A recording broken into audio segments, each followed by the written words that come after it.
बड़ी खबर के साथ करेंगे शुरुआत। 8, 10 और 11 अगस्त को अविश्वास प्रस्ताव पर चर्चा होगी।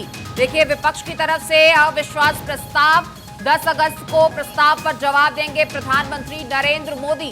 अविश्वास प्रस्ताव जिस पर 8 से 10 अगस्त तक चर्चा होगी। बड़ी खबर आपकी टीवी स्क्रीन पर, जहां इसे मंजूर किया गया था और संसद में चर्चा 8 अगस्त को दोपहर 12 बजे से इस पर शुरू होगी। अविश्वास प्रस्ताव विपक्ष की तरफ से लाया गया था। यूं तो अगर अविश्वास प्रस्ताव की बात की जाए तो ये उस सूरत में लाया जाता है सरकार को गिराने के लिए, यदि सरकार पर विश्वास ना हो। सीधा सीधा साफ इसका मतलब ये है। लेकिन अगर आंकड़ों की बात की जाए तो फिलहाल ये स्थिति कहीं भी नजर नहीं आती। तो ये माना जा रहा है कि एक रणनीति के तौर पर विपक्ष की तरफ से दबाव बनाने के लिए सरकार पर यह अविश्वास प्रस्ताव लाया गया था, ताकि प्रधानमंत्री नरेंद्र मोदी खुद सदन में आकर मणिपुर के मुद्दे पर जवाब दें, बात करें, चर्चा करें। तो ऐसा दबाव बनाने के लिए अविश्वास प्रस्ताव लाया गया था और अब चर्चा इस पर 8 से 10 अगस्त तक होगी। 8 तारीख को 12 बजे संसद में चर्चा शुरू होगी अविश्वास प्रस्ताव पर। और अदिति नागर, पॉलिटिकल एडिटर, जुड़ चुके हैं हमारे साथ। अदिति, 8 तारीख से 10 तारीख तक चर्चा होगी और 10 तारीख को प्रधानमंत्री नरेंद्र मोदी जवाब देंगे। ये सांकेतिक अविश्वास प्रस्ताव दबाव बना पाया सरकार पर? देखिए, बीएससी की बैठक हुई जी। बीएससी की बैठक में लोकसभा स्पीकर, जिन्होंने अविश्वास प्रस्ताव जब विपक्ष ने दिया था तो स्वीकार किया था और कहा था कि संविधान के तहत, प्रोसेस के तहत 10 दिन के अंदर अंदर मैं इस पर चर्चा करवाऊंगा। अब अविश्वास प्रस्ताव पर जब बीएससी की बैठक हुई तो 8 तारीख को ये चर्चा शुरू होगी। 10 तारीख को प्रधानमंत्री Narendra Modi no confidence motion पर भाषण देंगे। अब सवाल उठता है, एक बार फिर से समझा दें कि इसमें जीत किसकी, हार किसकी। पहला एक वीडियो आया जिस दिन अविश्वास प्रस्ताव दिया, तो एक वीडियो वायरल हुआ। उस वीडियो में 2019-18 में इनफैक्ट प्रधानमंत्री मोदी ने विपक्ष को कहा, बधाई भी देता हूँ और आगे के लिए आपको पहले से ही ये कहता हूं कि ऐसा कुछ करिए कि आपको 2023 में भी अविश्वास प्रस्ताव लाना पड़े और मैं उसको धराशायी कर दूं। तो देखिए, ये तो तय है कि जब अविश्वास प्रस्ताव पे 2 दिन, 8 अगस्त, 9 अगस्त को चर्चा होगी। 10 अगस्त को प्रधानमंत्री नरेंद्र मोदी जब भाषण देंगे तो विपक्ष को तार तार तो करेंगे ही, क्योंकि मणिपुर हो या किसी मुद्दे पर विपक्ष, जो पक्ष है, जो सरकार है, वो फैक्ट के साथ तैयार रहेगी। लेकिन अब इसकी दूसरी ओर समझते हैं कि विपक्ष को हार जीत से मतलब ही नहीं था। पहले कोशिश की गई राज्यसभा में कि 267, 176 के तहत बहस की पे चर्चा होती रही। वो चाहते थे कि मणिपुर पे इमीडिएटली सारी चीजों को कैंसिल करके चर्चा हो, और इसका डिफरेंस ये दिखता था कि वहां पर वोटिंग होगी, जिसके लिए विपक्ष कह रहा था, और वहां पर असमय सीमित कितने भी घंटों के लिए चर्चा हो सकती है। पक्ष या सरकार या सदन ये कह रहे थे कि भाई 176 के तहत जल्दी से करके आप जो भी इमीडिएट चर्चा कर लीजिए, पर वोटिंग नहीं होगी और समय सीमा 3 घंटे। उस पर लड़ाई होती रही, लेकिन उसको नहीं माना गया। अब बात आती है लोकसभा की। लोकसभा में उस तरह का कोई प्रावधान नहीं था, तो कहा था कि इमीडिएटली सब कुछ कैंसिल करके चर्चा कराई जाए। जब उसे भी स्वीकार नहीं किया गया तो विपक्ष बॉम्ब लेकर आया और नो कॉन्फिडेंस मोशन। हमने विपक्ष के लोगों से बात की तो उन्होंने कहा कि हमें पता है कि चाहे लोकसभा हो चाहे राज्यसभा हो, हम धराशायी हो जाएंगे, लेकिन हम चाहते हैं कि प्रधानमंत्री बाध्य हो कि जब जब 50 से ज्यादा सांसद नो कॉन्फिडेंस मोशन संसद में लेकर आते हैं तो इतिहास गवाए कि 1 दिन के अंदर अंदर उस पर चर्चा होती है और तब तक कोई लेजिस्लेटिव कार्रवाई या बिल प्रपोज नहीं किए जाते। लेकिन क्योंकि यहाँ पर आंकड़े ज्यादा हैं, सरकार को पता है कि वो तटस्थ खड़ी रहेगी, ऐसे में 10 दिन के अंदर चर्चा की बात हुई और अब चर्चा होगी।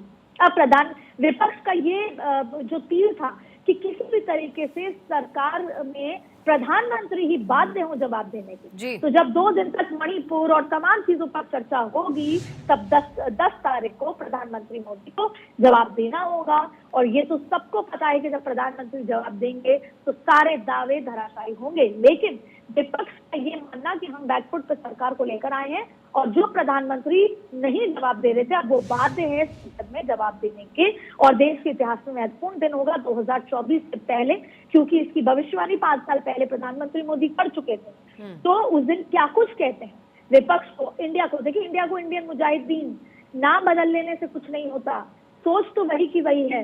और तमाम तरीके के लिए ऑलरेडी कटघरे में प्रधानमंत्री मोदी कर चुके हैं। कल आपने देखा होगा कि किस तरीके से जब सांसदों की बैठक हुई तो प्रधानमंत्री नरेंद्र मोदी ने क्या कुछ उस बैठक में कहा। भले ही वो बैठक 2024 के लिहाज से जितने भी सांसद हैं उनको मोटिवेट करने की रही हो, लेकिन विपक्ष को तार तार किया। एनडीए सांसदों की बैठक में प्रधानमंत्री मोदी ने कहा कि पश्चिम यूपी के सांसदों को कहा कि अपने अपने क्षेत्र में लोकल मुद्दों पर काम कीजिए, लेकिन हर बार ये धराशायी किया विपक्ष को कि विपक्ष कितना ही कोशिश कर ले, नाम बदल ले, चोला बदल ले, लेकिन असली सूरत तो वही की वही है। और वो सूरत विकास की नहीं है, वो सूरत देश के हित की नहीं है, वो सूरत देश की विकास के उस रास्ते पर आड़े आती है। तो लगातार प्रधानमंत्री मोदी हर मंच पर गठबंधन के लिए, विपक्ष के गठबंधन पर निशाना साधते हुए चोला बदल चुका है, लेकिन चरित्र नहीं बदला है। ये कहा चोला बदल लेने से कोई चरित्र नहीं बदलता है, इसलिए यूपीए तो यूपीए ही रहेगा। ये बात कही, यूपीए के पास 10 साल में कुछ भी बताने के लिए नहीं है। यूपीए चरित्र पर कई दाग थे, इसलिए उन्हें नाम बदलने की जरूरत पड़ी, वरना नाम बदलने की जरूरत क्या थी। और ये भी कहा कि क्योंकि यूपीए से लोग नाराज थे इसलिए उन्होंने नाम बदला कि एक नई ऊर्जा हो, लेकिन शक्ल वही की वही है। तो आप देखें कि जब बिना संसद में आए प्रधानमंत्री मोदी ने इतने बार उन पर निशाना साधा है, तो 10 तारीख को सुबह क्या कुछ प्रधानमंत्री मोदी कहेंगे। लेकिन विपक्ष आज अपनी जीत मान रहा है और विपक्ष मान रहा है कि हमने बाध्य किया प्रधानमंत्री मोदी को, और इसे विपक्ष की एकता के रूप में देखा जा रहा है। लेकिन अब आगे क्या कुछ होगा। लेकिन सरकार भी इस बार चाहती है कि संसद चले, हालांकि समय बहुत कम है, 13 तारीख का समय था, 10 दिन तक संसद नहीं चल पाई, बहुत काम ठप हुआ। जो बिल 31 बिल इंट्रोड्यूस होने थे उसमें से बहुत कम बिल इंट्रोड्यूस हुए। ऐसे में बहुत महत्वपूर्ण बिल थे जिन पे चर्चा होनी थी, वाद विवाद पक्ष विपक्ष रखना था, वो कुछ भी नहीं हो पाया। और सरकार और विपक्ष लगातार एक दूसरे पर आरोप प्रत्यारोप बनते रहे।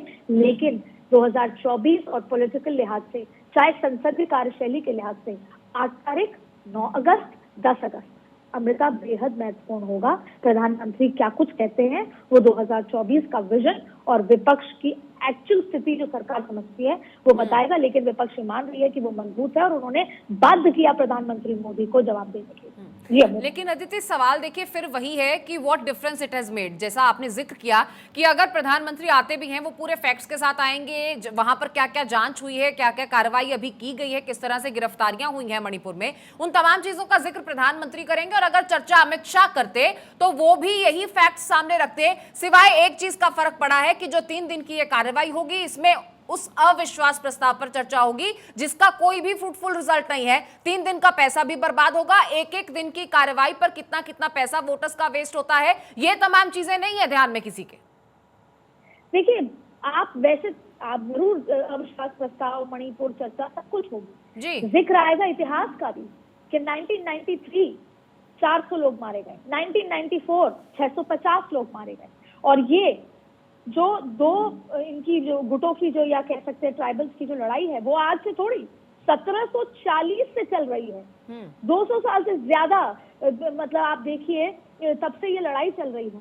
ये सब कुछ आएगा और नहीं होगा विपक्ष के पास जवाब। लेकिन देखिए, राजनीति में मणिपुर जो मुद्दा था, जो मुद्दा था, जो तकलीफ थी, जो उस महिला की बात थी, वो तो आज गौण हो चुकी है अमृता। ना सरकार और ना पक्ष ना विपक्ष किसी के लिए उस महिला का दर्द तो दर्द रहा ही नहीं है। उसको तार तार करने में और कमी नहीं छोड़ी गई है। विपक्ष कह रहा है कि हम तो जानना चाहते हैं, सुनना चाहते हैं, लेकिन ये बात आएगी कि प्रधानमंत्री मनमोहन सिंह कब गए थे असम, ये बात आएगी कि उस समय एमओएस ने जवाब दिया था। अब संसद में सब कुछ आएगा, तार तार होगा विपक्ष। लेकिन सवाल ये है, पहला, जनता का पैसा खराब, दूसरा, जो मणिपुर में जो सेंसिटिविटी दोनों ही तरफ से होनी चाहिए थी राजनीति से उठ के, शायद वो नहीं हुई। दोनों अपने अपने पॉइंट क्लियर करते रहे और आज राजनीति में आज विपक्ष अपनी जीत मान रहा है, 10 तारीख को पक्ष अपनी जीत मानेगा। तो ऐसे में मुद्दा गौण हो चुका है। जो 31 बिल पारित होने थे चर्चा होके, वो गौण हो चुके हैं और सिर्फ समय का बर्बादी हुई है हमेशा की तरह। और ना चर्चा हुई, संसद की प्रोडक्टिविटी नहीं हुई। नई संसद, पुरानी संसद में जो आपने अमृता, मैंने और देश के पूरे लोगों ने उस कॉलोनाइजेशन को खत्म होने का जो जश्न मनाया था वो भी मरा है, उसका पर्पस भी डिफीट हुआ है। ऐसे में लेकिन अब सवाल है राजनीति का कि आप प्रधानमंत्री नरेंद्र मोदी को बाध्य कर पाते हैं। विपक्ष कभी एकजुट इतना था ही नहीं। विपक्ष का पहला लिटमस टेस्ट पास हुआ है। विपक्ष कभी ये कर ही नहीं पाया था कि वो ये बोल पाए कि प्रधानमंत्री संसद शुरू होने से पहले संसद के बाहर तो पत्रकारों को जवाब दे सकते हैं, लेकिन वही जवाब संसद के अंदर क्यों नहीं दे सकते? मणिपुर तो आपका भी है,